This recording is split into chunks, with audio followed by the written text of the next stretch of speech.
These 10 things force your body to build muscle mass even after 40. Rest assured, this will not be one of those cliched videos telling you that you need to eat better or drink more water, the kind we all know social media is full of.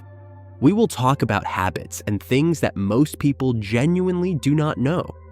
Before we get started, leave your name and your biggest training challenge right now in the comments below. We will do our best to read as many comments as possible. Habit number 1, knowing how and when to train to failure. Training to failure has become almost a religion in gyms. If you did not leave the workout completely wrecked, it feels like you did not really train, right? Wrong. And after 40, that mindset may be sabotaging your gains. What most people do not know is that muscular failure comes with an extremely high recovery cost. When you push every single set to the absolute limit, accumulated fatigue grows much faster than the hypertrophy stimulus. In other words, you pay a high price and get very little in return. Recent meta-analysis studies show that training close to failure, leaving 1 or 2 reps in reserve, produces virtually identical hypertrophy to training to complete failure, with far less stress on the nervous system and joints. And for those over 40, with naturally slower recovery, that difference matters even more. The smart, science-backed strategy is simple. On the first sets of each exercise, stop with 1 or 2 reps left in the tank. Only on the last set of each exercise should you truly push to failure, the point where the bar simply cannot be lifted with proper technique anymore. This way, you secure the maximum stimulus without turning every workout into a recovery debt that takes your body days to pay off. Remember that failure is a tool, not a lifestyle. Use it with surgical precision, and your muscles will thank you by growing. Habit number 2, knowing how to activate the parasympathetic nervous system after training. Almost nobody talks about this one, and that is a shame. Your body has 2 main operating modes. The sympathetic, which is the fight mode, that accelerated state you are in during a heavy workout, and the parasympathetic, which is the recovery, digestion, and building mode. And here is the detail that changes everything. Muscle does not grow during training, it grows during recovery. If you finish your last set, grab your phone, stress over work messages, and rush out into traffic, your body stays in alert mode for hours. Elevated cortisol, impaired digestion, and delayed recovery. It is like pressing the gas and the brake at the same time. To do this correctly, set aside 5 to 10 minutes at the end of your workout for a conscious transition. The most powerful and completely free tool is breathing. Inhale through your nose for a count of 4, hold for 2 seconds, and exhale slowly through your mouth for a count of 6 to 8. The long exhale is the switch that turns on the parasympathetic system. Do this sitting or lying down with your eyes closed for a few minutes. A slow, relaxed walk also works very well. People who practice this transition regularly report better sleep and less of that beat-up feeling the next day. After 40, when recovery is no longer what it used to be, this simple habit can be the difference between stagnating and continuing to progress. Habit number 3, varying the stimulus between mechanical tension and metabolic stress. Your muscle grows through different pathways, and most people only use one of them their entire lives. Mechanical tension is the stimulus generated by heavier loads, controlled movements, and full range of motion. Think sets of 5 to 8 reps with a challenging weight. Metabolic stress, on the other hand, is that chemical stress inside the muscle, the famous pump, generated by longer sets of 12 to 20 reps, with shorter rest periods and that burning sensation taking over. Both build muscle, but through complementary mechanisms. Those who always train heavy leave gains on the table. Those who always train for the pump do too. The beauty of this variation lies in its ability to stimulate the muscle through different pathways while also sparing your joints. And that matters a great deal after 40, when tendons and cartilage have already accumulated decades of mileage. One practical way to apply this Start your workout with compound exercises in the 5 to 8 rep range, prioritizing mechanical tension while the joints are fresh. Finish with isolation exercises in the 12 to 20 rep range, with 45 to 60-second rest periods, exploring metabolic stress. Another option is to alternate weeks or training blocks with different emphasis. A common mistake is thinking that lighter training with higher reps is a weak person's workout. It is not. Close to failure, it recruits the same muscle fibers while reducing joint stress. Habit number 4, taking care of your gut health. You can eat over 400 grams of protein a day, but if your gut is not functioning properly, a good portion of that simply will not turn into muscle. The gut is your body's customs checkpoint. Everything you eat has to pass through it to be absorbed. An inflamed gut, or one with an imbalanced microbiome, absorbs fewer amino acids, fewer vitamins, and fewer minerals, which are exactly the raw materials of hypertrophy. On top of that, chronic gut inflammation raises inflammatory markers throughout the entire body, which interferes with muscle recovery and can also drain your motivation to train. I have noticed that many men treat their gut like a distant relative. They only think about it when something goes wrong. To take care of it in practice, 3 approaches work well. First, varied fiber every single day, coming from vegetables, leafy greens, fruits, and legumes because they feed the good bacteria. Second, fermented foods like plain yogurt, kefir, and sauerkraut, which provide real probiotics without having to spend a fortune on capsules. Third, cutting back on the main culprits, excess alcohol, ultra-processed foods, and the habit of eating in a hurry while stressed. Signs that something is off include frequent bloating, excessive gas, and bowel habits that alternate between constipation and loose stools. If that sounds like you, it is worth investigating with a healthcare professional.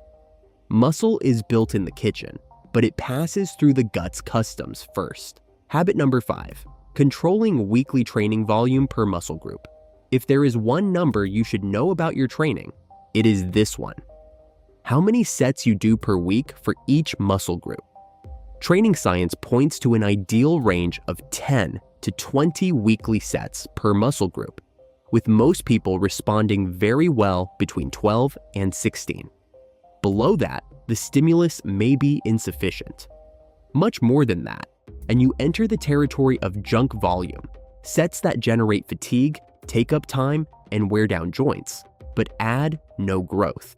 After 40, that ceiling tends to be a little lower because your recovery capacity determines how much volume you can actually benefit from. A mistake I see many people make is stacking exercises for the same muscle with no accounting whatsoever. 4 chest exercises on Monday, plus 3 more on Thursday, and then they wonder why their shoulder is always aching and their chest is not growing. To apply this control, do something almost ridiculously simple. Take notes. Add up the effective sets for each muscle group throughout the week and see if you are within the range. If a muscle has been stagnant for months at 10 weekly sets, try bumping it up to 14 and observe for 4 to 6 weeks. If you are constantly tired and sore, cut 2 to 4 sets and watch the magic happen. Volume is a dose, and like any dose, what heals at one amount can be toxic at another. Before we continue, do not forget to subscribe to the channel and turn on the notification bell. Having constant access to science-based information is what will allow you to progress with long-term health in the world of exercise. Habit number 6, keeping your vitamin D levels optimized. Vitamin D is technically a hormone, and your muscles have specific receptors for it. When those levels are low, protein synthesis is impaired, strength decreases, and even neuromuscular function loses efficiency. And here is a stat that is hard to ignore. Estimates suggest that a large portion of the adult population has insufficient vitamin D levels, even in sunny countries, because we spend our days inside offices, cars, and homes. Research also associates adequate vitamin D levels with better testosterone levels in men, which is directly relevant to anyone over 40 who wants to keep building muscle mass. On top of that, it is essential for bone health, and strong bones are the structure that supports strong muscles. To optimize your levels, start with a simple blood test requesting a 25-hydroxy vitamin D measurement. With the results in hand, talk to your doctor about whether supplementation is needed and what the appropriate dose would be, because too much vitamin D also causes problems. In day-to-day life, expose your arms and legs to sunlight for 15 to 20 minutes a few times a week, preferably outside of peak hours, and include foods like fatty fish, eggs, and liver. A common mistake is self-supplementing with high doses for years without ever getting tested. Optimized is not the same as excessive. Measure, adjust, and reap the benefits. Habit number 7, improving your chewing and digestion. Yes, you heard that right. Chewing more thoroughly can help you build muscle mass. It sounds like advice from a grandmother, but there is pure physiological logic behind it. Digestion begins in the mouth. When you chew well, you break food down into smaller particles and mix it with enzymes present in saliva, making everything that follows in the stomach and intestines much easier. When you swallow your food almost whole in a rush, between one meeting and the next, your digestive system receives poorly processed chunks and absorbs fewer nutrients from what you ate. In practice, you might be eating enough protein on your plate, but actually using far less of it than you think. And there is another detail. Eating calmly activates precisely the parasympathetic system we mentioned back in habit number 2, the body's mode responsible for digesting and absorbing. Eating while stressed and rushing does the opposite. To improve this in practice, a few simple steps. Chew each bite until the food becomes almost a paste, somewhere around 20 to 30 chews for solid foods. Set your utensils down on the plate between each bite. Avoid eating while standing, walking, or staring at a screen with your mind somewhere else entirely. And if after meals you feel heaviness, strong drowsiness, or bloating, consider slightly smaller and more frequent meals. Nutrients that are not absorbed are supplement money and food going straight to waste. Habit number 8, doing a deload every 6 to 8 weeks of training. A deload is a strategic week of reduced training, and it may be the hardest habit for dedicated people to accept. It seems counterintuitive. How can training less make me grow more? The thing is, fatigue is cumulative and silent. Week after week of heavy training, small stresses accumulate in the joints, tendons, and nervous system. At first, you do not feel it. After 6 to 8 weeks, the signs appear. Weights that stall or regress, worse sleep, dropping motivation. Those annoying nagging pains in the elbow or shoulder that just will not go away. The deload is the pressure valve that resets that account before it turns into an injury or a prolonged plateau. And after 40, with tendons that recover more slowly than muscles, it stops being optional. To do it correctly, choose 1 week every 6 to 8 weeks of intense training and cut the volume in half, reducing roughly 50% of your sets, keeping loads moderate at around 60 to 70% of what you would normally use, and staying well away from failure. Keep training, just with plenty of room to spare. A common mistake is turning the deload into a week of sitting on the couch and feeling guilty. It is not a vacation, it is scheduled maintenance. You will know you are doing it right when you come back the following week with quiet joints, renewed motivation, and weights moving up again. Habit number 9, applying progressive overload. This is one of the most fundamental and non-negotiable principles of hypertrophy, progressive overload. Your body is an efficiency machine. It only builds new muscle, which is expensive to maintain, if it is convinced that it needs to. And the only way to convince it is to present, over time, a greater challenge than the one it has already adapted to. If you have been doing the same workout with the same weights and reps for 2 years, your body has absolutely no reason to change. But pay attention, because this is where one of the biggest misunderstandings in the gym world lives. Progressing does not necessarily mean adding more weight to the bar every week. Progressive overload means increasing the total stress of the training session and that can happen through several different paths. You can do more reps with the same weight, add a set, improve your range of motion, increase time under tension by controlling the eccentric phase more deliberately, or reduce rest periods between sets. All of that is progression. For those who have passed 40, this broader view is liberating. Instead of forcing weight increases that punish the shoulders and lower back, you can progress from 8 to 12 reps with the same load, and only then increase the weight and drop back to 8. Write down your workouts, because nobody progresses by guessing. The golden rule is simple. Do a little more than your body expects consistently, and it will have no choice but to grow. Habit number 10, not neglecting cardio. Many people chasing hypertrophy treat cardio as the enemy, as if every minute on the treadmill melted away muscle. That idea has not aged well. First, the obvious point that almost nobody connects. Your heart is the engine that delivers oxygen and nutrients to your muscles, both during training and during recovery. An efficient cardiovascular system means greater work capacity in the weight room, more productive rest periods between sets, and faster recovery between workouts. Second, after 40, cardiovascular health stops being a detail and becomes a life priority. There is no point in having an 18-inch arm if the heart behind it cannot keep up. And third, cardio at the right intensity improves insulin sensitivity, helping your body direct nutrients toward muscle rather than storing them as fat. The fear of losing mass is only justified at excessive volumes. At the right dose, the effect is the opposite.